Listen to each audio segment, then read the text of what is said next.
Lý do mà Ngân bắt đầu chơi thể thao đường dài đó chính là sự kiên trì, kỷ luật, tính bền bỉ. Cốt lõi đầu tiên là mình hiểu mình. Sau khi hiểu mình rồi thì mình phải quyết tâm đi trên con đường đó. Không có cách nào giải đáp câu hỏi tốt nhất bằng bản thân mình tự trải nghiệm. Khi mình đi chạy mình muốn bỏ, mình cố thêm chút nữa. Tự nhiên nha, 15-20 phút sau á, mình lại có thể tiếp tục. Ai cũng phải nỗ lực, ai cũng cố gắng hết á. Nên là mình trân trọng cái nỗ lực của mình thì mình phải thấu hiểu cái nỗ lực người khác. Mồ hôi nào cũng đáng trân trọng hết. Mình tập thể thao là vì sức khỏe, mình vì mình, và hãy thành thật với bản thân mình.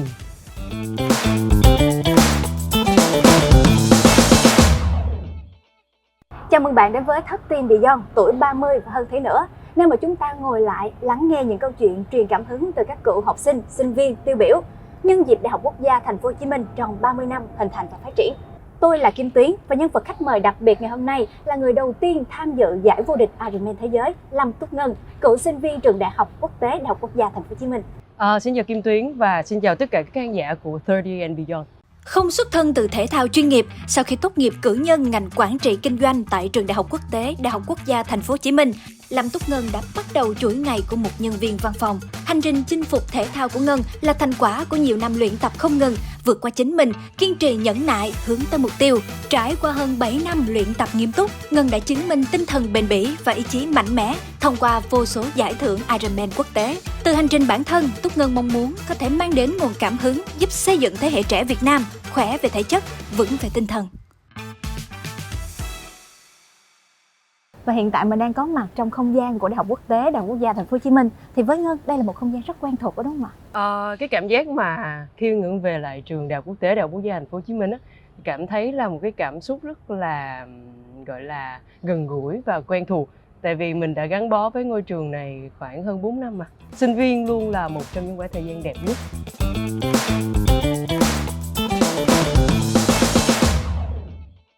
Và ban tổ chức cũng đã chuẩn bị 3 chiếc hộp Live Sport và Ngân là người sẽ nhìn lại những cái khoảnh khắc trong từng chiếc hộp để mà mình cảm nhận và trải nghiệm. Ok, tò mò quá. Ok. Chắc là Ngân phải mở chiếc hộp đầu tiên ha. Ok. Thì thật sự thì cá nhân Kim Tuyến cũng không biết bên trong là gì đâu. Nên là bây giờ Ngân và Tuyến cùng trải nghiệm. Ok.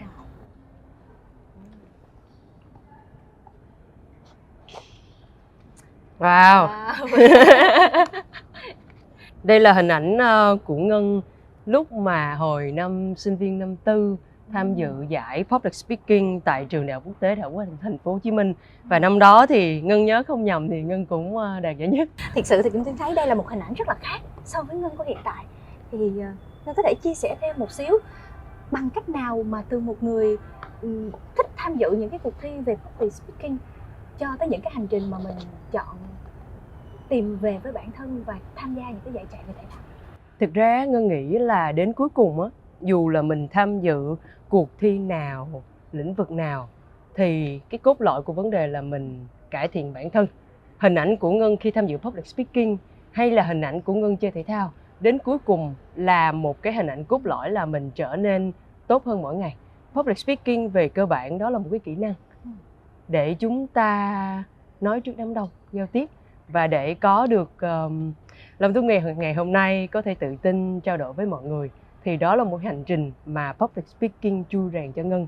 Và quay trở lại câu chuyện là Ngân đến với 3 môn phối hợp và thể thao đường dài nói chung để chui rèn một cái tính cách cốt lõi mà Ngân nghĩ là ở thời điểm đó, lý do mà Ngân bắt đầu chơi thể thao đường dài đó chính là sự kiên trì, kỷ luật, tính bền bỉ.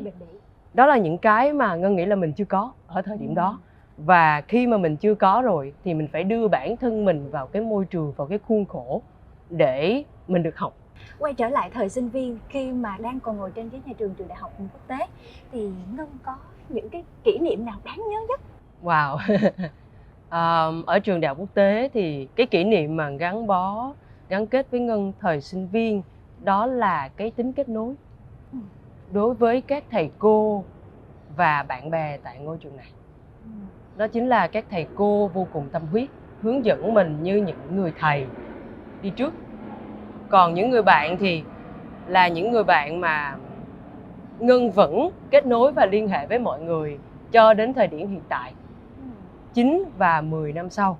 Và thật sự là rất là tự hào khi mà bây giờ kết nối với tất cả các bạn cựu sinh viên Đại học Quốc tế.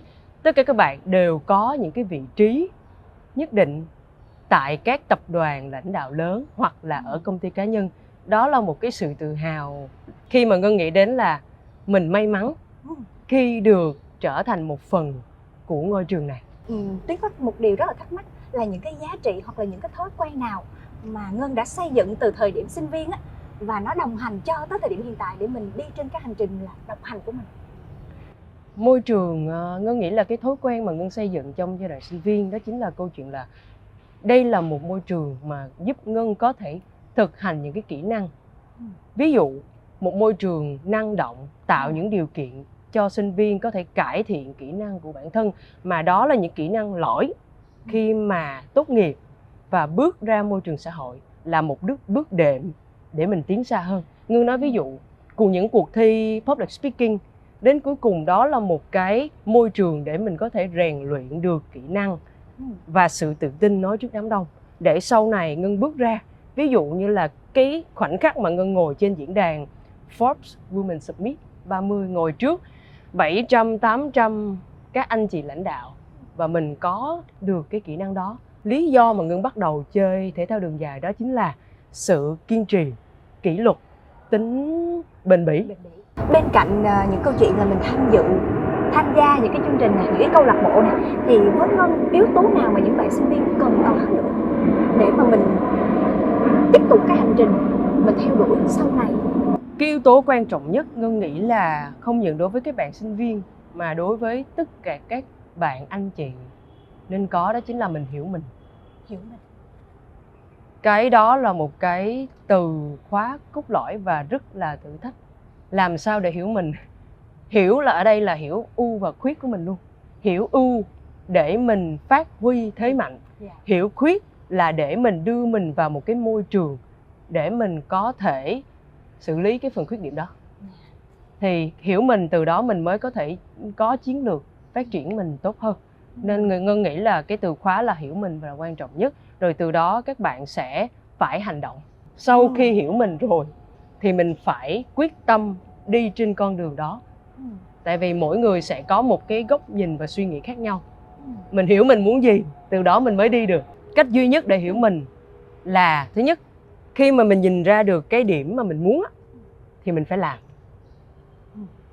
Mình không biết là đôi khi mình nghĩ là mình thích nó, nhưng mà mình làm thử thì sẽ thấy rằng là không giống như mình tưởng.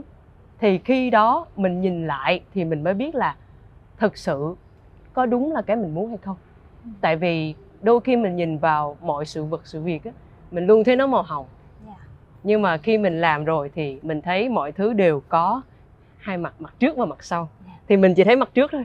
Thì mình phải thấy hai mặt. Từ đó mình mới ra quyết định được là cái đó có phù hợp với mình hay không, cái đó có giống như cái mình muốn hay không. Nên là cái bước hiểu mình chỉ là cái nền tảng đầu tiên thôi. Cái quyết định cuối cùng phải đứng từ hai khía cạnh mà nhìn nhận. Mình thấy rõ phần nổi và phần chìm thì mình có cái con đường đó có là mình hay không, và mình có quyết định dấn thân hay không. Kể cả ngành nghề cũng vậy mà. Dạ đúng rồi. Vậy nếu được quay trở lại thời sinh viên để thay đổi một điều gì đó khác đi thì Ngân nghĩ điều đầu tiên mình muốn thay đổi là gì? Ngân nghĩ là Ngân có một cái thời sinh viên khá là đẹp. Mình trọn vẹn trong khoảnh khắc đó. Trọn vẹn. Và mọi thứ nó xảy ra đều có lý do riêng, mang đến cho mình một bài học nào đó.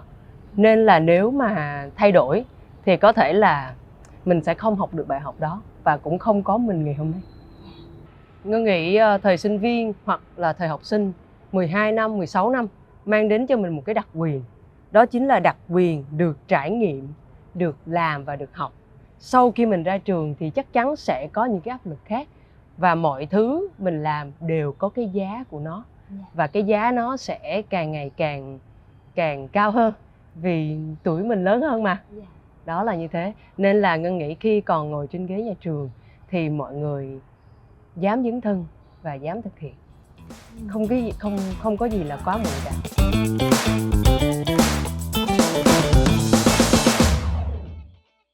Sau chiếc hộp đầu tiên thì rất là nhiều câu chuyện về thời sinh viên đã được gợi nhớ. Vậy thì chiếc hộp thứ hai này sẽ là hình ảnh nào? Thì xin mời Ngân. Ok.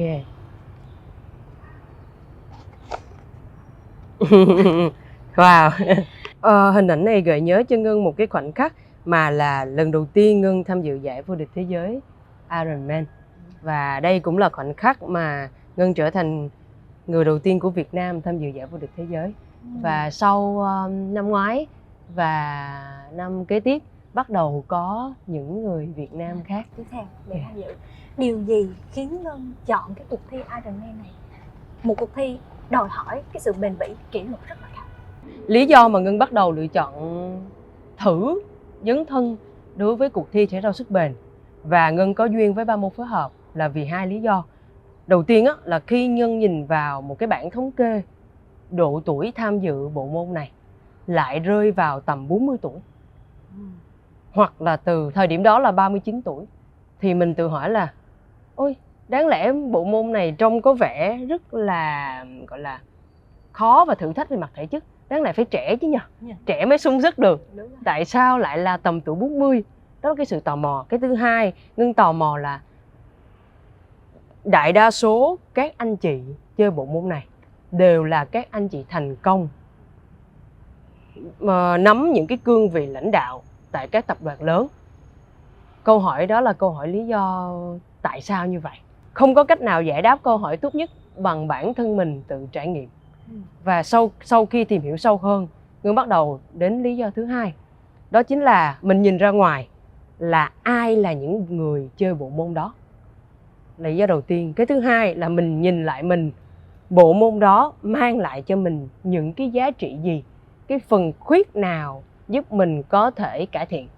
Thời điểm đó thì mình nóng tính đó. Mình làm cái gì á mà thấy xíu không được là mình bỏ hoặc là đổi. Mà đức tính, cái việc là kiên trì là một trong những cái yếu tố cốt lõi trong tất cả ngành nghề. Tự nhiên là gần đến đích rồi, cái mệt quá nghỉ không đi nữa. Thì cái đó mình cảm thấy là một cái gì mà mình phải khắc phục. Thì thể thao đường dài mang đến cho mình cái yếu tố để mình thay đổi. Cái thứ hai là tính kỷ luật, sự bền bỉ. Tại sao? Tính kỷ luật và sự bền bỉ ở đây á, mọi người nhìn vào cái ngày đua thôi. Nhưng mà để đi được đến ngày đua á, đó là một cái hành trình tập luyện ngày qua ngày, năm qua năm. Thì đó mới thực sự là cái ý nghĩa cốt lõi giúp mình trui rèn cái đó. Khi mà nghe Ngân chia sẻ thì em thấy Ngân là một người rất là logic về cái hành trình của mình và định vị rất là rõ bản thân mình cần gì và hiểu gì. Vậy thì thách thức nào, những cái khó khăn nào khi mà mình tham gia Ironman mà Ngân nghĩ là mình phải cố gắng để mình vượt qua? Ngân nghĩ đối với cái thời điểm Ngân mà cái thách thức lớn nhất khi Ngân tham dự Half Ironman là Ngân bắt đầu bằng cự ly phân nửa trước, sau đó Ngân mới đến với Ironman. Là thời điểm đó thì chưa nhiều người chơi bộ môn đó. Mình chưa biết được một cái công thức đi đến thành công. Mọi thứ đều có một cái công thức hết. Mà công thức đó là đại đa số mình sẽ phải được học từ những bậc tiền bối. Và sau khi Ngân tham dự Half Ironman thì may mắn thay khi Ngân đi đến con đường Ironman thì có thêm nhiều anh chị hướng dẫn, giúp đỡ, các huấn luyện viên nước ngoài hay là các anh chị Việt kiều đã đi trên con đường đó rồi, hướng dẫn mình. Thì đó là sự tiếp nối của thế hệ đến thế hệ. Quay trở lại câu chuyện thì Ngân nghĩ thử thách lớn nhất là thời điểm đó mình khá là trẻ và chưa ai đi được Ironman vô địch thế giới cả. Nó mang vấn đề về niềm tin và thách thức. Liệu mình có làm được hay không? Liệu mình có thể là người đó hay không? Tại vì thời điểm đó, chia sẻ thật với Tuyến là nhìn lại á, thành tích của Ngân cũng không phải quá ấn tượng để cạnh tranh các anh chị bạn bè thế giới. Tuy nhiên thì mình cũng một phần may mắn vì mình không từ bỏ. May mắn ở đây đó là sự chuẩn bị, gặp cơ hội. Mà cơ hội đến mà mình không chuẩn bị thì sự may mắn sẽ vụt đi thôi. Nên là lần đó là may mắn đến và mình nắm bắt. Và từ đó về sau thì Ngân nghĩ là Ironman đối với Ngân không còn là thử thách về mặt niềm tin nữa. Đó là mang tính thử thách về mặt là mình vượt qua chính mình. Mình có thành tích A, sau này mình sẽ làm tốt hơn ở một thành tích A khác. Em nghĩ đó là một cái thành công lớn nhất rồi, là mình vượt qua chính mình và mình không từ bỏ. Thì khi Ngân bước ra môi trường thế giới và tham dự cùng các bạn bè châu lục khác, thì điều khó khăn nhất mà Ngân phải hòa nhập ở môi trường đó là gì? Khi bước ra môi trường thế giới, Ngân được dịp cọ sát ở cái môi trường giải vô địch thế giới Ironman 70.3 vào năm 2018, tức là năm Ngân 23 tuổi. 23 tuổi là đã tham dự rồi. Thì Ngân may mắn ở câu chuyện là trên hành trình Ngân đi á, luôn có các anh chị tiền bối đồng hành và hỗ trợ. Những năm đầu tiên thì Ngân đi ra giải vô địch thế giới á, mình bị hơi là bị ngộp. Tại vì Tuyến biết không, Ngân chỉ đi được một giải từ Việt Nam đi ra, mình thấy đường bơi thì lạnh, không treo dây gì cả, sóng thì to, giống như từ sông Hồ ra biển lớn. Dạ đúng rồi. Sóng rất nhiều. Mình thì kinh nghiệm lần đầu tiên ra nước ngoài, mọi thứ nó đều mới, đều lạ hết. Và nói thẳng ra là thoát khỏi vùng an toàn. Đường đạp thì dốc và gió, đường chạy thì lạnh, mà mình lại sống ở xứ nóng. Nên là thời điểm đó là cái thời điểm mà mình cảm thấy là mọi thứ nó thử thách. Nhưng cái thời điểm đó cũng là thời điểm mình học được một bài học đó, là không gì là không thể. Nếu mà nhìn nó không thể thì mình sẽ phải đặt câu hỏi kế tiếp là làm sao để nó có thể. Trong nhiều chia sẻ thì Ngân có nhắc rất là nhiều về rèn luyện thể dục thể thao để giúp mình rèn luyện được cái tính bền bỉ nè, kỷ luật nè. Vậy thì hình ảnh đó nó khác gì so với Ngân của thời điểm mà là sinh viên, rồi mình thi những cuộc thi và mình hướng tới các bạn sinh viên nhiều hơn, mình nói nhiều hơn. Còn ở cuộc thi Ironman thì mình phải quay trở về, mình đọc thoại nội tâm với chính mình. Ngân nghĩ là cái sự khác nhau của hai cái mà cái ý Kim Tuyến muốn hỏi đến là một cái mình kết nối nhiều với đám đông, còn một cái là mình tự kết nối với chính mình. Thì Ngân nghĩ mỗi giai đoạn sẽ có một thử thách riêng. Khi mà mình đã có thể kết nối với đám đông rồi thì mình sẽ quay trở lại là chiến đấu với chính mình. Thì trên cái hành trình Ngân thi đấu, và Ngân nghĩ là đối với tất cả các anh chị và các bạn đến với thể thao sức bền, đều có những cái khoảnh khắc muốn dừng lại, muốn từ bỏ trên cuộc đua đó. Đó là cái rõ nét nhất. Cái rõ nét thứ hai là trên hành trình tập luyện, mình muốn dừng lại, muốn bỏ cuộc và tự nghi vấn bản thân rằng là có làm được hay không. Tại vì Kim Tuyến phải biết được rằng là trong hành trình, ví dụ tập một cái giải cho 21 cây đi, có thể là 6 tháng đến 1 năm. Làm gì có 6 tháng 1 năm nào mọi thứ diễn ra như trên bản kế hoạch đâu. Cuộc sống mà, sẽ có những cái lúc mà mình bệnh, mình công việc, gia đình, nó sẽ là một cái biểu đồ hình sin đi lên đi xuống. Trong khi cái công thức thành công của mình kỳ vọng nó đi theo một đường thẳng, thì nó sẽ gây cái sự khó khăn, thử thách về mặt cảm xúc là mình thấy nó không có thẳng, mình thấy tại sao mình phải đi đường vòng. Nhưng đó mới là một cái hành trình của trò chơi này.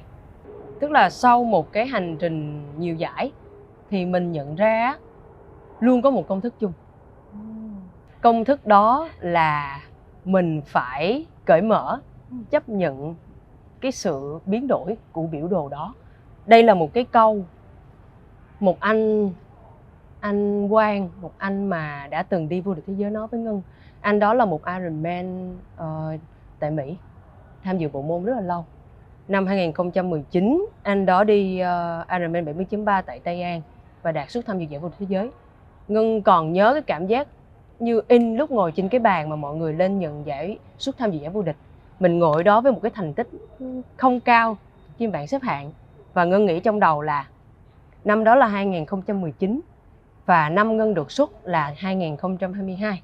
Khoảnh khắc Ngân ngồi trên bàn đó, Ngân nghĩ là, Ngân không nói cho mọi người nghe, Ngân nghĩ là ước gì một ngày mình cũng được tham dự. Sau đó thì mình giữ trong lòng thôi.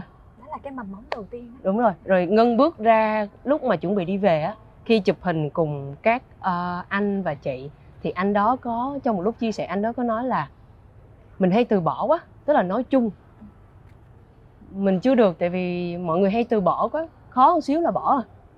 Và anh đó đưa một cái câu keyword mà Ngân những cái lúc khó khăn Ngân luôn nhìn vào đó để tiếp tục, đó chính là cố thêm chút nữa. Khi mình đi chạy mình muốn bỏ, mình cố thêm chút nữa, tự nhiên nha 15-20 phút sau á mình lại có thể tiếp tục. Cố thêm chút nữa là về mặt cảm xúc, tự nhiên cố thêm chút nữa, có thể là bạn chạy đạp xe trên con đường đó gió dữ lắm, không muốn đi tiếp nữa. Một cái đường 180 cây có những con đường rất dốc rất gió, cố thêm chút nữa, 5 cây sau tự nhiên mọi thứ nó thay đổi. Gió không còn ngược mà thuận, không còn là lên dốc mà là xuống dốc. Thì nó giống hệt như một cái hành trình mà mình đi. Nên cái công thức mà Ngân rút ra đó là 2 công thức. Hãy chấp nhận những cái biến số trong cuộc chơi. Cái thứ hai, khi gặp khó khăn thì cố thêm chút nữa. Chạy bộ được rất là nhiều bạn trẻ quan tâm và hầu như mọi người luôn quay về câu chuyện là rèn luyện sức khỏe bản thân, nhưng mà vẫn có ý kiến cho rằng là đây chỉ là những cái trào lưu nhất thời. Thì Ngân nghĩ như thế nào? Ngân nghĩ là mọi thứ nó đều có hai mặt. Nếu mà khai thác khía cạnh, mình nhìn vào cái chữ trào lưu nhất thời thì nhìn vào một khía cạnh mà mọi người chưa đề cập đến. Mọi thứ đều cần có phong trào. Phải có lượng trước thì mới có chất. Mình không có người tham dự, không có người chơi thì làm sao mình có người hiểu về bộ môn và đi sâu hơn bộ môn đó. Và cái quan trọng cuối cùng á, mình nhìn nhận đó là môn thể thao. Môn thể thao cốt lõi là gì? Mang đến cho mọi người sức khỏe và rèn luyện được thói quen vận động. Không quan trọng mình chơi môn gì đâu. Mình có thể chạy, đánh pickleball, yoga hoặc là đơn giản là đi bộ thôi. Đó là cái hành trình mà mình bắt đầu thói quen vận động. Và đó là cái hành trình đầu tiên để mình khỏe hơn. Sức khỏe là nền móng của tất cả hết. Tại vì mình sẽ không biết sức khỏe khi mình bệnh, nhưng mà bị một cái nha, hết bệnh một cái là trở lại cái guồng quay bắt đầu. Tại vì mình có sức trẻ mà. Có một cái điểm mà chúng ta chưa có, đó chính là mình bắt đầu quá muộn. Thì cái góc nhìn tích cực của khi có nhiều bạn trẻ tham dự các giải á, thì mình rất là vui. Tại vì mấy bạn có cơ hội được bắt đầu sớm. Bắt đầu sớm đó là một cái sự may mắn. Tại vì đối với sức bền đi, không ai mà mình có thể quay ngược thời gian. Và nó giống như mình bỏ ống heo vậy, tích lũy qua năm qua tháng. Thì mình đó là một cái giá trị mà không thể nào thay thế được. Nên quay trở lại câu hỏi của em, đó chính là đánh giá như thế nào về cái việc là phong trào. Mọi người xem nó là phong trào, đi chạy về lấy cái huy chương khoe lên mạng. Tuy nhiên đối với Ngân là tất cả mọi thứ mình phải xuất phát từ một cái động lực và niềm vui. Đối với mấy bạn trẻ, niềm vui của các bạn là chạy để gặt hái được một món quà, và mấy bạn tự hào để chia sẻ món quà đó, thì cũng đâu có vấn đề gì đâu. Mình cũng, và cuối cùng quan trọng là các bạn là người chạy và các bạn gặt hái được cái đó, mình phải ủng hộ chứ. Và các bạn chạy lâu thì các bạn có mục tiêu khác chinh phục cao hơn. Miễn là mấy bạn đi trên đôi chân của mấy bạn, nỗ lực của mấy bạn, mồ hôi nào cũng đáng trân trọng hết. Tại vì Ngân hiểu được câu chuyện đó là đôi khi á, Ngân đi tham dự quá nhiều giải chạy rồi. Ngân đi tham dự các giải 3 môn phối hợp nhiều rồi. Ngân nghĩ là ôi điều đó bình thường. Đi 3 môn thì bình thường lắm, mình biết công thức thành công. Đi cái Ironman cũng bình thường. Sao mà mấy anh chị đi cái này thời gian hoàn thành cũng dài, sao là phải viết một nội dung dài sọc các thứ. Nhưng mà mình đã từng trải qua cái giai đoạn cảm xúc đó. Và có những cái nó chỉ đến một lần thôi, những khoảnh khắc và những trải nghiệm đầu tiên. Và khi họ tham dự thì họ cũng nỗ lực mà, nên là mọi thứ cần được trân trọng hết. Ngân nghĩ là đúc kết lại cái hành trình Ironman á, Ngân có một cái lời khuyên là mình tập thể thao là vì sức khỏe, mình vì mình. Và hãy thành thật với bản thân mình là mình xuất phát điểm như thế nào, và mình hướng đến cái phiên bản tốt hơn mỗi ngày. Đừng lấy xuất phát điểm người khác để mình bắt đầu.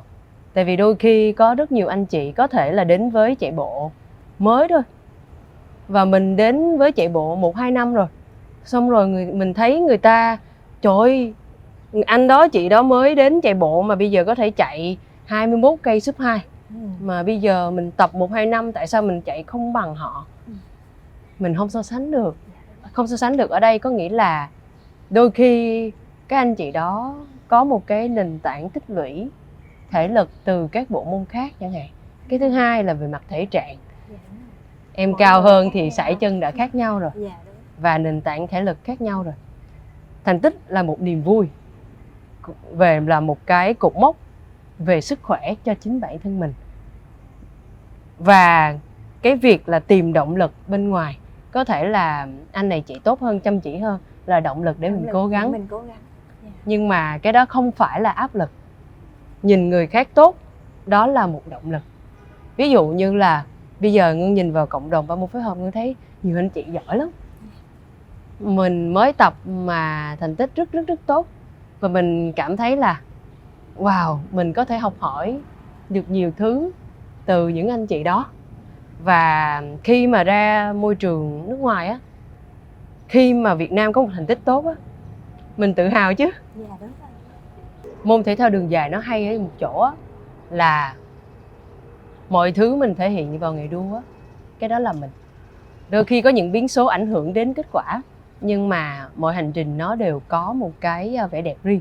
Thì hành trình người khác đi, đó là một cái niềm cảm hứng để mình cố gắng. Tại vì bây giờ Ngân với Tuyến chạy cùng nhau, mình có tốc độ riêng của mình để mình có thể duy trì suốt cái quãng đường 42 cây đó. Người ta mạnh hơn, người ta nhanh hơn thì người ta đi thôi, chứ mình đâu có chạy theo được, tại vì mình chưa đủ sức. Đó là như thế. Và vẻ đẹp của cuộc chơi là cái sự gắn kết của cộng đồng. Mình càng chơi mình càng hiểu được rằng là ai cũng phải nỗ lực, ai cũng cố gắng hết á. Nên là mình trân trọng cái nỗ lực của mình, thì mình phải thấu hiểu cái nỗ lực người khác. Nên là cái đó là thực sự là một cái nét đẹp mà thể thao sức bền mang đến cho Nhân, và Nhân nhận ra được đó.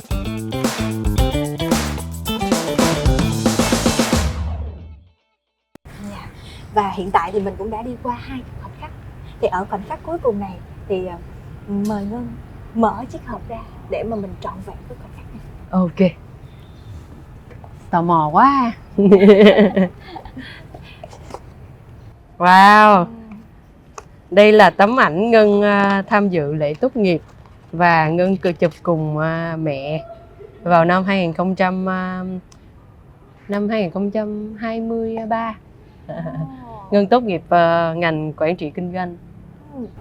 Nãy giờ thì Tuyến thấy Ngân chia sẻ rất là hăng say về câu chuyện là tham gia Ironman nè, rồi luyện tập thể dục thể thao. Vậy thì lý do vì sao mình lại chọn ngành quản trị kinh doanh tại Đại học Quốc tế? Đó cũng là cái câu hỏi mọi người hay thắc mắc, tại vì mọi người trên cá nhân hay các phương tiện truyền thông biết đến Lâm Túc Ngân là một vận động viên, một KOL. Và thực ra thì cái đó là một sở thích của Ngân thôi. Ngân vẫn có công việc văn phòng như tất cả các anh chị ngoài kia, vẫn đi làm 8 tiếng. Và hiện tại thì Ngân đang giữ cương vị là quản lý tại một tập đoàn đa quốc gia ở ngành marketing. Wow, vậy là đúng chuyên ngành của mình luôn. Ngân học quản trị kinh doanh. Tuy nhiên thì thời điểm mà Ngân lựa chọn quản trị kinh doanh á, lý do là tại Ngân chưa biết Ngân nên học chuyên ngành gì. Quản trị kinh doanh là chung, nên là Ngân học quản trị kinh doanh xong, Ngân tốt nghiệp thì Ngân dấn thân đến marketing. Thì khi mà mình dấn thân, mình tìm hiểu thì mình lại thấy nó phù hợp, và mình học chuyên sâu hơn, mình tìm hiểu chuyên sâu hơn, và mình có kinh nghiệm từ đó. Wow. Vậy là hiện tại Ngân đang làm 8 tiếng, làm văn phòng 8 tiếng. Vậy thì làm sao để mình cân bằng cái thời gian mình rèn luyện sức khỏe? Ngân nghĩ rằng là cái chữ cân bằng á, nó nói thẳng ra là không tồn tại. Tại vì làm sao mình đặt lên cán cân giữa công việc và mọi thứ để cân bằng được. Một cái là 8 tiếng, một ngày mình có 24 tiếng mà mình ngủ hết cho ít nhất là 5 tiếng đi, ít nhất nha, 5 tiếng thì mình đã mất hết một cái phần lớn của một ngày rồi. Thì Ngân nghĩ đó, Ngân xem thể thao là sức khỏe, là một cái cách mình cải thiện sức khỏe. Nhưng mà do cái cách mình làm mọi thứ nó chuẩn chỉ. Một khi mình làm gì thì mình phải làm cho nó chuẩn chỉ. Kể cả mình tập luyện thì mình cũng phải tìm thầy hướng dẫn các trang thiết bị phù hợp để làm sao mình tối ưu hóa được cái giá trị thời gian mà nhìn dành ra cho cái thói quen đó. Cái cách mà Ngân ưu tiên á, là một vài giai đoạn Ngân ưu tiên công việc và Ngân dành cái quỹ thời gian còn lại cho thể thao. Có nghĩa là sáng sớm trước khi đi làm Ngân đi tập, hoặc là sau khi đi làm về thì Ngân đi tập. Tức là những cái khung thời gian mà có thể mình sẽ dành cho những cái thói quen sở thích khác thì Ngân dành thời gian đó cho thói quen sở thích thể thao, tập luyện. Và chắc chắn câu chuyện rằng là khi mà mình có, ai cũng có 24 tiếng á, thì mình dành thời gian đó cho cái miếng bánh thể thao thì mình sẽ bị mất cái quỹ thời gian cho những cái phần khác, bạn bè, gia đình. Thì nó là một cái chu trình giai đoạn mà mình phải nhìn nhận là giai đoạn nào mình tập trung vào cái nào và cố gắng ưu tiên thời gian cho những cái phần còn lại. Ngân nói ví dụ đối với 3 môn phối hợp rơi vào cuối tuần, thứ bảy chủ nhật, vào những giai đoạn tập luyện cao điểm á, thì thường là chủ nhật Ngân sẽ bận gần như nguyên buổi sáng chủ nhật hoặc chiều, tại vì mình sẽ phải đi đạp dài, đạp 4-5 tiếng, 5-6 tiếng, xem như mất một buổi sáng rồi. Thì cái đó là một cái ngày cuối tuần của mọi người, thì đó là ngày cuối tuần của Ngân, như là tất cả các anh chị tập Ironman khác. Thì cái quỹ thời gian còn lại là buổi chiều có thể dành cho bạn bè hoặc là gia đình. Đó. Vậy thì có kỹ năng nào khi mà Ngân theo học quản trị kinh doanh mà Ngân có thể áp dụng vào cái con đường thể thao của mình không? Ngân nghĩ rằng là những cái kiến thức được học trên ghế nhà trường nó là một cái nền tảng, những cái lý thuyết rất là quan trọng để mình lấy đó làm căn cứ để bắt đầu. Ngân nói ví dụ, chúng ta trên ghế nhà trường, chúng ta quản trị kinh doanh là một ngành học chung, chúng ta được học về marketing luôn, được học về luật, quản trị tài chính các thứ, thì đó là mang tính lý thuyết. Tuy nhiên mọi thứ về mặt lý thuyết đều được đúc kết bởi các chuyên gia rồi. Khi mà mình vận dụng nó thì mình sẽ đi được một cái đường gọn và có công thức hơn. Vậy là cái câu chuyện hình thành cái công thức để mình thành công á, là cũng bắt nguồn từ. Đúng rồi. Thay vì mình đi một con đường mình tự mò mẫm thì chắc chắn sẽ mất thời gian. Thì khi mà mình làm bất kỳ cái gì á, mình cũng phải tìm hiểu xem là con đường này đã có ai đi chưa, và công thức nào để đi trên con đường đó nhanh nhất một khi con đường đó đã có đường mòn. Ngân nghĩ là cái hiện tại thì Ngân cũng đang trên con đường xây dựng một cái gọi là lan tỏa những cái mình có đến cộng đồng. Thì 1 năm 2 năm trở lại đây thì Kim Tuyến nếu để ý thì thấy Ngân chia sẻ nhiều hơn trên các kênh truyền thông, ví dụ TikTok chẳng hạn. Lý do duy nhất để Ngân bắt đầu với kênh TikTok là đơn giản lắm. Mỗi lần Ngân đi ngồi với các bạn cựu học sinh, xong rồi các bạn hỏi về là Ngân đi giải này như nào, cái mỗi lần nói chuyện là bạn đó nói là ôi tại sao Ngân không tạo cái kênh chia sẻ những gì Ngân được học đến mọi người, Ngân được biết đến mọi người. Thì sau nhiều lần bạn đó nói thì Ngân nghĩ rằng là mình có được những cái trải nghiệm mà đôi lúc không phải ai cũng có sự may mắn được trải nghiệm như mình. Và đôi khi những cái kiến thức và những cái trải nghiệm mình có thể chia sẻ, đóng góp được cho cộng đồng. Và mình đã may mắn được nhận sự hỗ trợ từ những anh chị đi trước ở những cái bước đi đầu tiên, thì chắc chắn thế hệ sau cũng sẽ có lợi thế hơn để đi xa hơn nếu như mình chia sẻ những gì mình khó khăn và những gì mà mình cảm thấy là công thức thành công, con đường nhanh nhất để mọi người đạt được. Và đó là lý do mà Ngân ngồi tại đây ngày hôm nay. Một khảo sát gần đây cho thấy thì sinh viên trong khối đại học quốc gia thường dùng thời gian rảnh rỗi của mình để mà sử dụng mạng xã hội nè, hoặc là thư giãn, nghỉ ngơi, giải trí. Thì Ngân có lời khuyên nào dành cho các bạn để mà các bạn tập trung nhiều hơn vào sức khỏe, rèn luyện sức khỏe về mặt tinh thần không? Wow, Ngân nghĩ là đây là câu hỏi khá hay. Tại vì thực ra ngoài cái thời gian học tập hoặc là làm việc thì thời gian rảnh rỗi tất cả mọi người đều có được một cái gọi là sự tự do trong việc lựa chọn hoạt động của mình. Đó mang tính cân bằng cái phần khuyết mà mình không thể có được ở những cái thời gian đã cố định. Thì mình có thể lựa chọn là thời gian mạng xã hội hoặc là thư giãn theo nhiều hình thức. Ngân nghĩ là miễn là cái việc là mình dành thời gian để làm gì đó nó đóng góp cho mình mang ý nghĩa tích cực về mặt sức khỏe, tinh thần hoặc thể chất thì cái đó tốt. Tuy nhiên mình cũng phải có cái sự nhìn nhận xem là tại vì ai cũng có một quỹ thời gian rảnh hết. Điều đó như thế nào đóng góp cho mình trong một cái bức tranh tổng thể dài hơn là 3 năm, 10 năm nữa. Ngân nói ví dụ như là ai cũng tập luyện giống nhau 5 tiếng một ngày thì điều gì khác biệt tạo nên giữa một vận động viên thành công so với một vận động khác? Thì đó là sự đầu tư của họ vào phần thời gian mà người ta nghỉ ngơi. Ngân nói ví dụ như là thời gian rảnh thì thực ra mọi người đầu tư về mặt sức khỏe thì mình đừng có phức tạp hóa vấn đề đó. Mình nhìn lại xuất phát điểm của mình cái đã. Câu chuyện là mình phải thành thực với xuất phát điểm của mình. Xuất phát điểm ở đây là gì? Mình ăn uống như thế nào? Mình ngủ nghỉ như thế nào? Rồi sau đó là tập luyện. Mình đâu thể nào tập luyện suốt 24 tiếng được. Nếu mà mình không nghỉ ngơi thì nó cũng ảnh hưởng. Nên là nếu mà mình ngủ còn ít, 1-2 giờ sáng mới ngủ thì mình ngủ sớm hơn. Và mình ngủ đủ. Hoặc là ít nhất không đủ thì cũng phải gần đủ. Thì mình sẽ giúp mình cải thiện cái phần sức khỏe lên. Cái thứ hai là thay vì mình không ăn hoặc là ăn một bữa thì mình ăn thêm bữa. Thì cái đó cũng là giúp ích cho sức khỏe của mình. Tại vì mình giống như một cái cục pin á, mình xài là nó hết. Em đâu thể nào ví dụ như là một bộ phận trong cơ thể mà hư đi, đâu có thay được. Nếu mà mình bao tử không khỏe, mình đâu có thể nào thay một cái bao tử mới vào. Và mình phải sử dụng cái đó trong suốt quãng đời 60-80 năm nữa. Có thể là 30 năm đầu tiên mình dùng thoải mái. Nhưng mà mỗi lần mình đau á, mình chịu. Và khi 60-70 tuổi, khi các bộ máy khác là bắt đầu không ổn rồi thì cái đau đớn đó mình chịu. Và nếu mà Ngân tình cờ gặp một bạn sinh viên đang còn loay hoay và chênh vênh trên con đường của bản thân thì Ngân sẽ dành một lời khuyên nào dành cho bạn?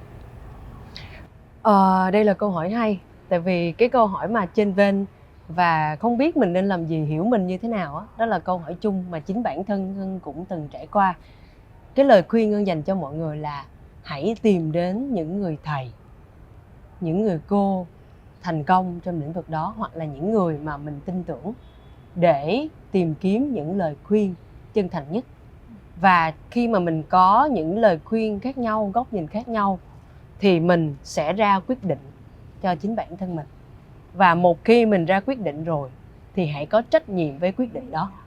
Nhưng mà mình không có gì tốt hơn mình có những cái lời khuyên từ các anh chị đã trải qua, đã đi trước. Và cảm ơn Ngân đã dành thời gian để ngồi tại đây và chia sẻ. Kim Tuyến tin rằng những gì mà Ngân chia sẻ là những hành trang rất là ý nghĩa dành cho các bạn sinh viên. Và chúc Ngân trong hành trình sắp tới sẽ luôn tỏa sáng, luôn rực rỡ và luôn đạt được những gì mà mình mong muốn. Ngân xin cảm ơn Kim Tuyến và Ngân cảm ơn ban tổ chức 30 and Beyond đã gửi lời mời để Ngân có thể góp mặt tại chương trình ngày hôm nay để có thể kết nối gần gũi hơn với tất cả các bạn sinh viên. Cảm ơn các bạn đã quan tâm và theo dõi 30 and Beyond tuổi 30 và hơn thế nữa. Đừng quên nhấn nút follow để cập nhật những tập phát sóng tiếp theo nha. Còn bây giờ xin chào và hẹn gặp lại.